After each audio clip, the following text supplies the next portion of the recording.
Okay, and welcome back to the new feed. Today we want to be able to talk about the CSS positioning. We want to be able to learn that as fast as we can.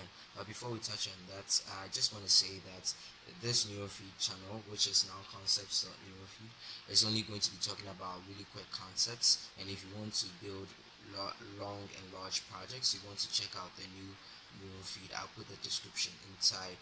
I'll put a link inside the description, right? So let's just get to it.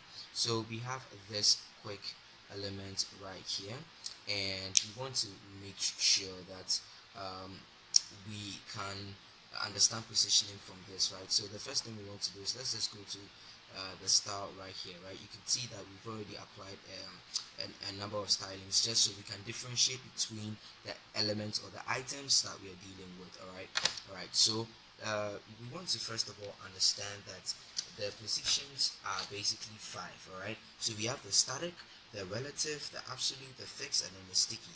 All right, so and inside all these positions we can manipulate them also five times in five different ways, right? And that is left, right, top, bottom, and then z index, right? So every element in here is automatically a position static. If I apply position static right here,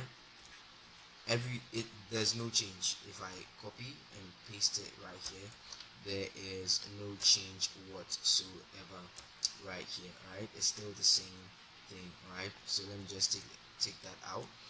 So every element is automatically position static. The next thing we want to talk about is the position relative. Position relative just it simply works like this. So let me just apply the relative there. Now if I apply relative, so right now I just apply the relative to the box 1 right here. If I apply relative, I can simply just manipulate it based on itself, right? So if I say top, like look at yourself and then give yourself 10 pixels away from the top, right? And you can see, or let me make it 30 so you can see the difference. Now you can see that it just gives itself some space from the top and then enters on top of the box too, right? And if I say look at yourself and give yourself like 30 pixels away from the left, right? So give yourself 30 pixels between you and your left, right? Look at what happens. You see, so pretty much relative is quite simple to understand. And the next thing we want to look at is absolute, right? So I would say absolute, and look at the difference. Look at what happens right now. Let me just take this out. All right, let me just take this out, and then look. Let's set the absolute to 0. Now you can see. Now what the absolute does is it simply just becomes a free. Let's say it becomes a free agent. All right. So basically if it becomes a free agent that is looking for someone to be free under. So for instance, so you can see that after we set the box 1 to be absolute, since everyone else has become position static, it really doesn't know who to be absolute to, right? But if we select this parent right here and then we give it relative right here, you can see that now it is being absolute to what? To the parent element, right? Now if I give it something like left 0 right here, right, or let me say right 0 right here, so if I give it right 0 right here, you can see that it has just gone to the right part, right? And if you scroll, it still stays in there. If I remove this relative from here, just like that, we can see that it went back to the general document. It's just trying to find someone to feel relative to, right? So it can move based on that person, right, or that item, right? So now that we understand how the absolute works in this situation, and usually this is the best use case you're going to be using in most of your actual projects that you'll be building in your real life, right? And we want to go to fixed, so I can just say set the position to fixed. Now if I set the position to fixed, you can see that it's no more it quickly just ignores the position relative right here and it's just acting on its own. Now whenever you set it to fixed, the fixed just basically so imagine it as this, right? Whenever you set an element to fix, right? What it does is it now sets its relativity to be the general document, so it doesn't care about anybody else. It just wants to stand on its own, and then you can just manipulate it however you want. So if I change it to bottom right here, you can see that it will go to the bottom, and if you scroll it will still stay there. If I take it to top, if I say top right here, it will be at the top. If I scroll, it will stay there no matter what, I do. All right, if you like, maybe you are confused, so I'll just copy this, I'll cut that part and put it on the parent, so that we can see that, yeah, it's actually staying in one position. All right, so that is for the fixed, right? And we have the last one, which is sticky. Now sticky kind of like acts, uh sticky likes to act like absolute and then relative at the same time, based on like certain conditions. So what are these conditions, right? So if we set this fixed to sticky right here, look at what happens. Now it becomes position relative right here, right? Now let us try to like scroll out of view, right, and see what happens. Now you see that it becomes a position absolute. You see that it becomes position absolute. If we take this one out, look at what happens.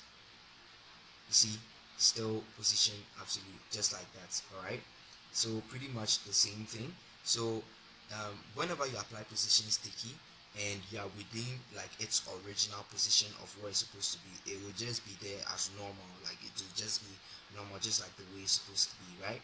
But whenever you're trying to get out of its view, it will just stick to what you've given it. If I say something like, oh, at what point do you want me to act like I'm sticky, right? At what point do you want to specify for me to act like I'm sticky? I can say, okay, act like you're sticky only when the top, only when you cling to the top by what, 20 pixels, or only when like I'm getting out of view and you're at the top, and or the distance between you and the top of the document is 20 pixels, right? Look, so you see it is becoming sticky whenever the distance between it and the document is what, 20 pixels.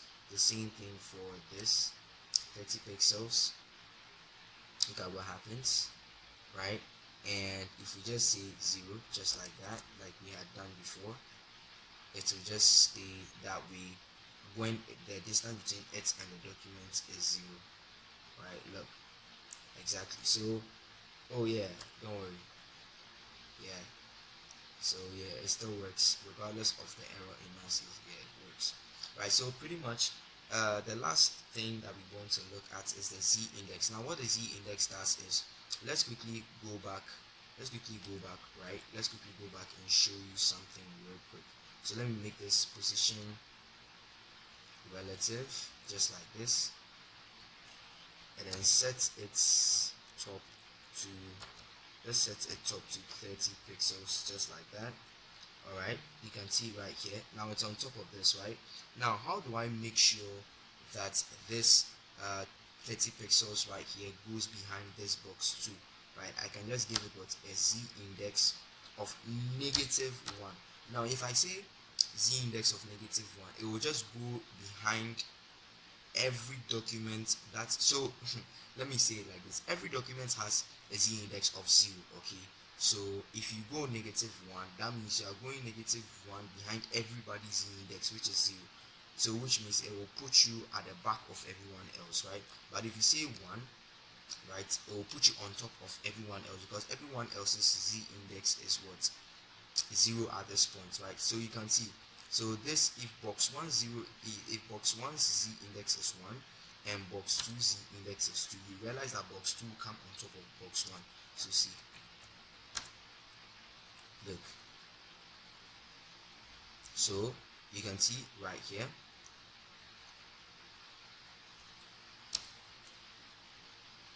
okay, yeah, so it's not working because I have to paste this, yeah, exactly, yeah.